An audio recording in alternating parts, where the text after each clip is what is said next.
Assalamualaikum warahmatullahi wabarakatuh. Bismillah, alhamdulillah, wassalatu wassalamu ala rasulillah wa ala alihi wa sahbihi wa mawalah. Amma ba'dah, saudara-saudara sekalian yang dirahmati Allah, mahasiswa, dosen dan peneliti. Pada kesempatan ini saya akan menjelaskan terkait dengan mixed method research. Ini adalah satu pendekatan penelitian di samping yang sudah kita kenal sekian lama, yaitu penelitian kuantitatif dan penelitian kualitatif. Ada satu pendekatan lain, yaitu mixed method research atau yang sering disebut dengan penelitian campuran yang menggabungkan antara penelitian kuan dan kual dan kuan. Pada kesempatan ini saya akan menjelaskan beberapa hal yang insya Allah dengan penjelasan ini nanti mahasiswa akan bisa memahami apa sih definisi dari penelitian metode campuran itu dan dalam kondisi seperti apa atau kapan kita menggunakan penelitian campuran ini. Yang berikutnya adalah bisa mengidentifikasi jenis dari desain metode campuran, dan yang terakhir adalah menggambarkan karakteristik utama dari penelitian metode campuran. Yang pertama kita akan mendiskusikan terkait dengan definisi dari penelitian metode campuran itu. Rancangan penelitian metode campuran adalah prosedur untuk mengumpulkan, menganalisis, dan mencampur antara metode kuantitatif dan kualitatif dalam suatu penelitian atau serangkaian penelitian untuk memahami suatu masalah penelitian. Kalau kita perhatikan ini, bahwa inti dari penelitian metode campuran adalah mengumpulkan data, menganalisis data, dan menggabungkan hasil analisis itu antara data kualitatif dan data kuantitatif untuk menjawab satu masalah penelitian. Apakah penelitian itu dilaksanakan satu kali dalam satu rangkaian satu penelitian, ataukah dia berseri. Jadi misalkan dari tahun ini lebih menekankan kepada kualitatif atau lebih menekankan pada kuantitatif, nanti tahun berikutnya dan seterusnya kan itu. Jadi sangat boleh jadi penelitian ini adalah berseri, ataukah penelitian itu diselesaikan dalam satu tahun tertentu kan itu. Tapi intinya adalah bahwa penelitian metode campuran ini adalah satu metode, satu desain, satu rancangan dalam rangka mengumpulkan, menganalisis, dan mencampur, mencampur antara metode kuantitatif dan metode kualitatif untuk mengumpulkan data kuantitatif dan mengumpulkan data kuantitatif kan itu. Terus kapan pendekatan metode campuran itu digunakan? Yang pertama, manakala tersedia data kuantitatif dan data kualitatif, dan kedua data kuantitatif itu bisa memberikan satu pemahaman yang lebih baik dibanding ketika peneliti itu hanya menggunakan salah satu dari metode penelitian itu. Kenapa? Karena sebagaimana yang sering saya katakan, bahwa masing-masing pendekatan penelitian itu, apakah kuan ataukah kual, itu ada kelemahannya. Kelemahan dari metode kuantitatif itu tidak akan bisa mendalami satu data secara maksimal, karena penelitian kuantitatif itu memang ada nilai lebihnya, yaitu bisa mendapatkan data yang sedemikian luas, bisa menjangkau sampel data yang sedemikian luas. Tetapi karena kebanyakan penelitian kuantitatif itu mendasarkan kepada instrumen-instrumen yang rigid, yang baku, yang kaku kan itu, maka tidak bisa berkembang kan itu. Kan kebanyakan penelitian kuantitatif itu menggunakan instrumen yang dalam bentuk angket, dalam bentuk checklist kan itu, dan itu tidak bisa berkembang kan itu. Nah, sementara penelitian kualitatif itu memang bisa mendalam, karena instrumennya adalah peneliti itu sendiri kan itu. Tetapi tidak akan mungkin orang itu bisa mengamati, orang itu bisa mewawancarai sedemikian banyak orang kan itu.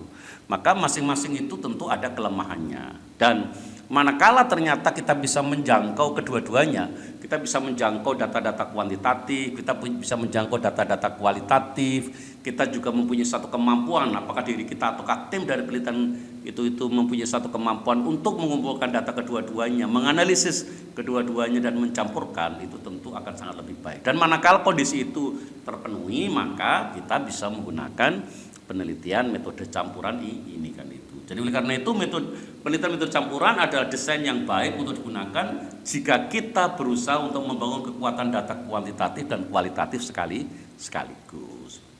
Berikutnya, kapan sih kita menggunakan data kuantitatif itu? Jadi alasan yang kedua adalah data kuantitatif itu biasanya menghasilkan angka tertentu yang dapat dianalisis secara statistik, dapat menilai frekuensi yang dan besarnya trends. Jadi kita bisa mendapatkan nanti nilai rata-ratanya seperti apa, kemudian datanya seperti apa, dan seterusnya kan itu. Dan data-data itu semestinya memberikan satu informasi yang berguna. Tetapi yang perlu kita pahami bahwa dengan dilengkapi dengan data kualitatif seperti wawancara terbuka dapat menawarkan banyak perspektif yang berbeda dengan topik penelitian dan memberikan gambaran kompleks terkait dengan situasi. Karena apa? Memang sebagaimana dulu sudah pernah kita diskusikan ketika kita membahas tentang paradigma penelitian kuantitatif itu kan mengikuti yang namanya kebenaran tunggal. Jadi realita itu tunggal. Dia bersifat objektif. Manakala ada orang berkesimpulan terkait dengan sesuatu itu berbeda, maka itu tidak objektif kan itulah. Sementara penelitian kualitatif itu karena mereka mengikuti yang namanya multiple participant meaning, dikarenakan memang setiap orang itu dikonstruk oleh sejarah dan perjalanan hidup yang berbeda-beda, manakala dua data itu bisa digabungkan akan menjadi sesuatu yang teramat sangat luar biasa kan itu. Jadi teramat sangat luar biasa. Jadi kita juga mengkonsentrasikan kan itu. Jadi seluruh perbedaan-perbedaan itu mana sih yang merupakan satu kesepakatan bersama itu yang akhirnya kita sebut dengan apa? Yang namanya empirical observation measurement kan itu. Jadi ada observasi empirik, instrumen empirik. Artinya empirik itu apa sih? Ya yang bisa kita tangkap dengan indera kan itu. Itu memang kita perhatikan. Tetapi kita juga tidak bisa menafikan bahwa dalam realita hidup itu ada makna-makna yang berbeda dari apa yang disepakati bersama itu kan itulah. Manakala itu kedua pendekatan penelitian seperti itu bisa kita gabungkan, maka akan menjadi satu kekuatan yang teramat sangat luar biasa. Itu adalah keadaan yang kedua, kenapa kita harus menggunakan penelitian metode campuran. Sementara satu alasan yang ketiga kenapa kita menggunakan pendekatan metode campuran ini adalah manakala kita ingin melakukan penelitian metode campuran ketika apa? Ketika satu jenis penelitian itu apakah kual atau kuan itu tidak cukup untuk mengatasi masalah penelitian atau menjawab pertanyaan penelitian. Biasanya kalau salah satu contoh misalkan ketika seorang peneliti itu menggunakan PTK Classroom Action Research satu contoh, itu kan tidak cukup. Orang itu hanya mengetahui perbedaan prestasi belajar dari siklus satu ke siklus yang lain. Ataukah juga tidak cukup kita hanya bisa mengetahui gitu. Kenapa ketika kita gunakan strategi pembelajaran ini itu kenaikannya sekian, kenapa kalau menggunakan ini itu kenaikannya sekian dan seterusnya. Untuk satu fenomena yang terjadi dari masing-masing siklus itu tidak cukup. Karena ketika apa? Ketika kita tidak mengetahui data real dari peningkatan atau penurunan dari sesuatu yang kita teliti kan itulah. Oleh karena itu ketika kita berkeinginan untuk menutupi kelemahan-kelemahan dari masing-masing pendekatan penelitian itu, maka metode campuran itu adalah sangat penting untuk digunakan kan itu. Berikutnya, ini satu alasan yang keempat kenapa kita harus menggunakan penelitian metode campuran adalah ketika kita menggunakan metode campuran, ketika kita ingin memberikan satu perspektif yang berbeda, memberikan satu alternatif cara meneliti yang berbeda. Dari penelitian yang selama ini sudah ada. Memang kalau kita perhatikan memang sebagian mahasiswa atau mungkin peneliti itu biasanya mempunyai kecenderungan untuk menggunakan salah satu pendekatan penelitian, apakah menggunakan kuan ataukah menggunakan kual. Biasanya orang-orang pendidikan lebih cenderung untuk menggunakan yang kuantitatif, semestinya orang-orang antropologi lebih suka untuk menggunakan pendekatan kualitatif dan seperti itu. Nah, kalau kita berkeinginan untuk meneliti satu topik-topik yang juga diteliti oleh orang yang mempunyai background pendidikan atau orang yang mempunyai background antropologi yang ingin menggabungkan keduanya, kita bisa menggunakan satu perspektif yang berbeda dari penelitian-penelitian yang sudah sekian lama digunakan kan itulah. Makanya memang menggunakan metode campuran itu adalah suatu pendekatan yang menantang menurut saya. Karena saya biasa katakan bahwa seorang peneliti yang ingin menggunakan penelitian kuantitatif, dia harus mempunyai satu skill yang memadai, bagaimana menyusun instrumen, bagaimana mendeskripsikan data, bagaimana menganalisis data, yang kebanyakan itu digunakan dengan menggunakan statistika. Jadi seorang peneliti kuantitatif dia harus bisa memahami secara baik, dia harus membaca secara baik output dari analisis yang menggunakan statistik itu kan itu. Sementara kalau penelitian-penelitian kualitatif dibutuhkan satu keprigelan, satu keluasan dalam mengumpulkan data baik melalui observasi maupun melalui wawancara, dan harus senantiasa terbuka untuk mencoba mencari satu alternatif jawaban dari kemungkinan-kemungkinan yang terjadi di lapangan kan itu.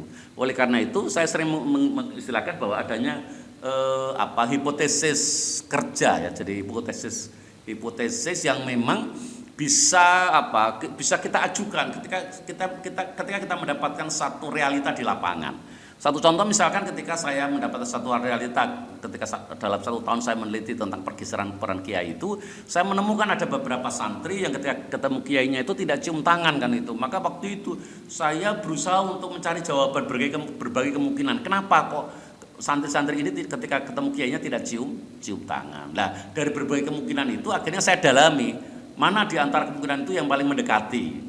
Itulah yang namanya kita menguji yang namanya hipotesis kerja, dan itu biasa digunakan dalam penelitian-penelitian kualitatif yang sangat lentur dan sangat fleksibel. Nah, makanya peneliti kualitatif harus membutuhkan satu keprigelan, satu keluasan itu kan itu, satu keluasan itu. Lah, makanya kalau kita bisa menggabungkan kedua-duanya, artinya kita juga mempunyai skill yang memadai bagaimana memanfaatkan data-data kuantitatif, bagaimana mengumpulkan data kuantitatif, bagaimana menganalisis data kuantitatif. Kita juga mempunyai satu keluasan untuk mengumpulkan data baik melalui observasi, melalui wawancara. Bahkan kalau observasi tidak sekedar hanya datang sebagai seorang peneliti, tapi bisa melakukan yang namanya observasi partisipan. Dia melakukan apa yang dilakukan oleh informan kan itu.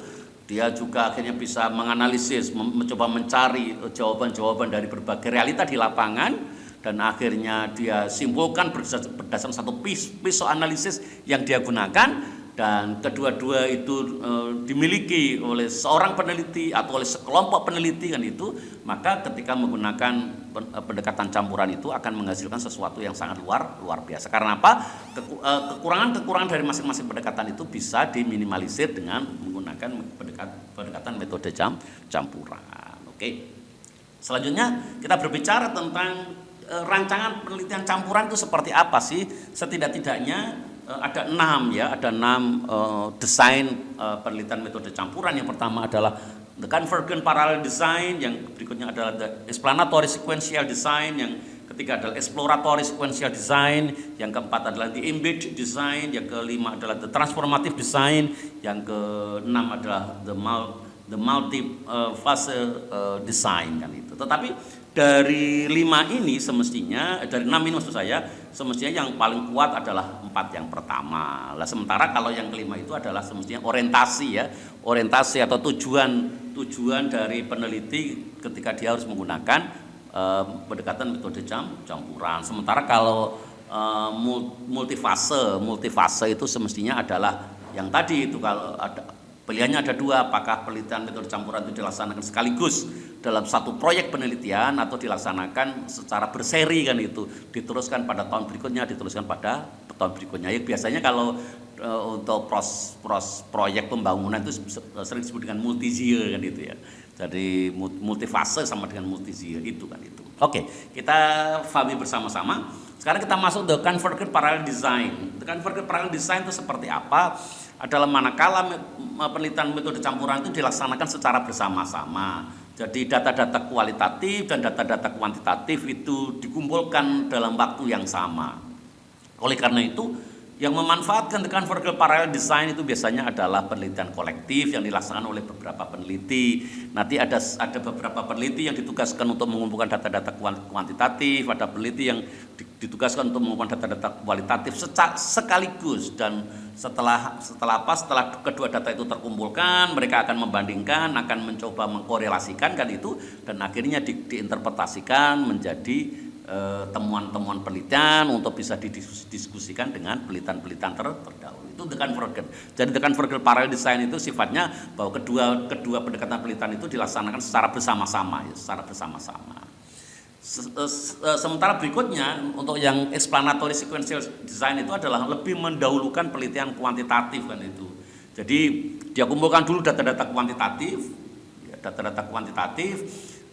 Setelah data-data kuantitatif itu selesai, akhirnya dianalisis. Nanti setelah itu dia lagi kumpulkan data-data kualitatif, dan itu dikumpulkan, dideskripsikan, dianalisis. Nanti setelah itu, setelah kedua data itu terkumpul, jadi kuan dianalisis, kual dianalisis, baru pada masa berikutnya adalah diinterpretasikan secara bersama-sama. Jadi lebih mendahulukan yang kuan. Ini kebalikan dari the exploratory sequential design. Kalau exploratory sequential design itu biasanya lebih mendahulukan data-data kualitatif, dianalisislah data-data kualitatif itu, baru setelah itu data-data kuantitatif dianalisis, dan baru setelah itu baru diinterpretasikan. Dan itulah mana yang lebih dahulukan ya tergantung dia lebih mementingkan yang mana. Satu contoh misalkan beberapa tahun yang lalu ketika saya meneliti beberapa sekolah unggulan di Kediri, saya lebih mementingkan data-data kualitatif lebih dahulu kan itu.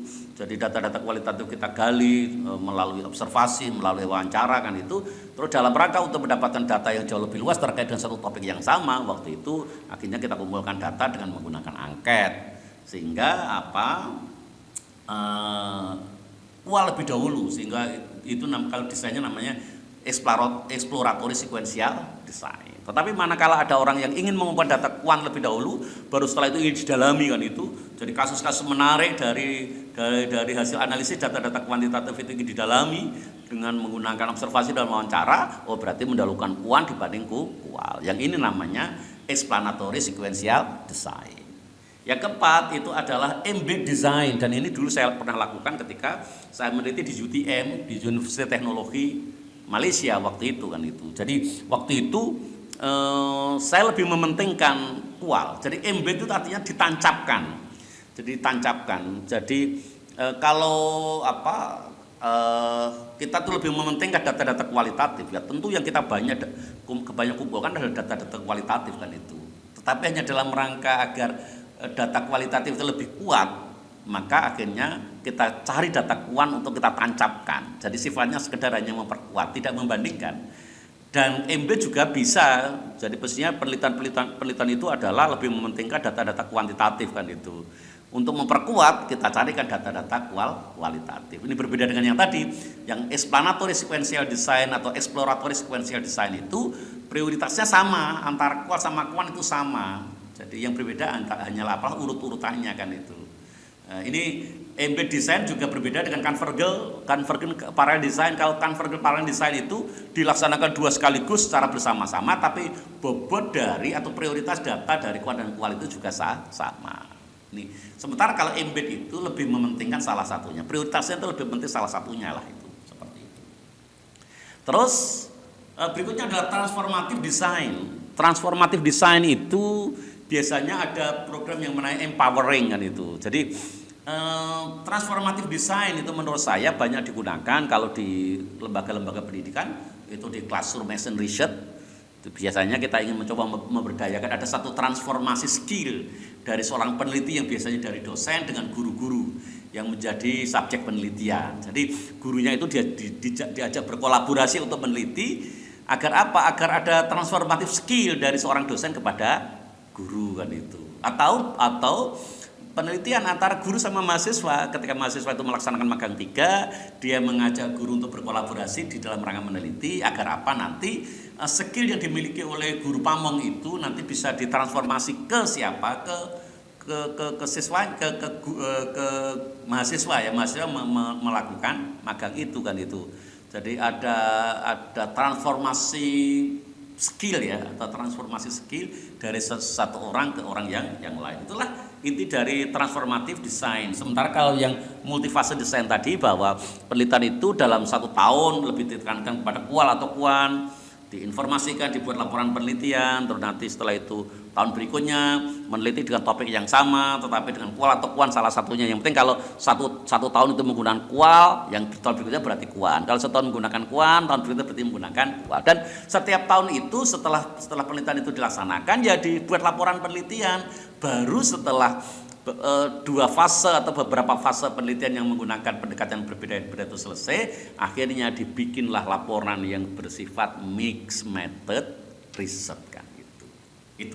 Jadi ada 6 tipologi dari penelitian metode campuran itu. Yang pertama tadi adalah the convergent parallel design, yang kedua adalah explanatory sequential design, yang ketiga adalah exploratory sequential design, yang keempat adalah embed design, yang kelima adalah transformative design, yang keenam adalah multifase design.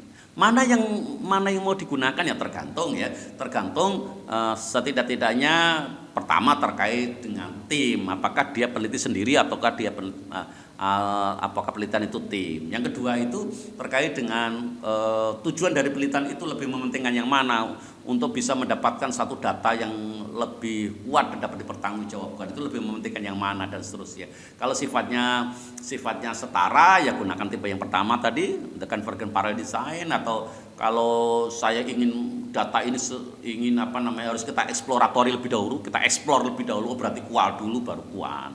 Tapi kalau kita ingin mencoba memberikan penjelasan kan itu, menguji satu teori lebih dahulu, ya gunakan kuan dulu baru kual, berarti explanatory sequential design. Atau kalau kita lebih mementingkan salah satunya, gunakan embed kan itu. Kalau dalam penelitian metode campuran itu kita juga akan memberdayakan, akan mentransformasikan satu skill kepada satu peneliti yang lain, gunakan transformatif kan itu.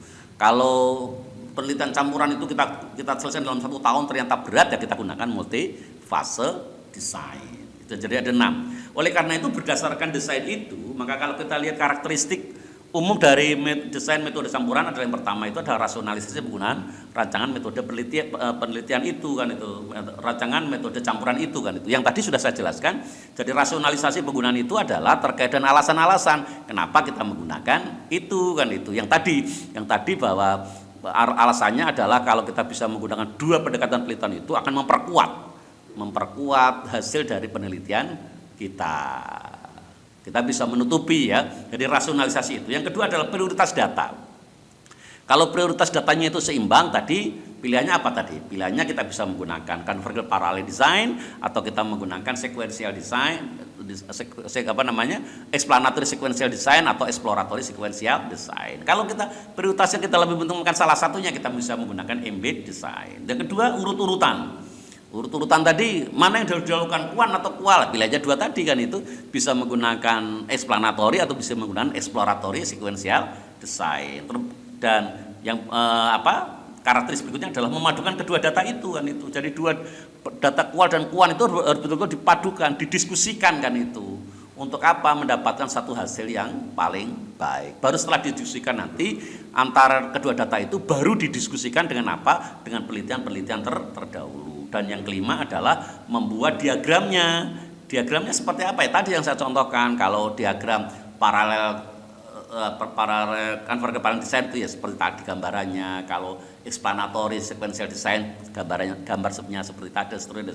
Ini adalah perlu dibuat ketika membuat proposal, maka diagram rancangan penelitian campuran itu harus tertampilkan secara memadai. Nah, berangkat dari tipologi dari penelitian metode campuran itu, maka nanti akan berpengaruh terhadap apa? Berpengaruh terhadap sistematika penulisan laporannya.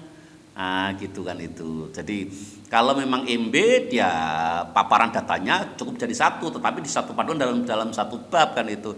Tetapi kalau menggunakan explanatory sequential design, menggunakan exploratory sequential design itu ya lebih didahulukan yang mana kan itu, karena kan data dikumpulkan, terus ditabulasikan, dipaparkan, dianalisis.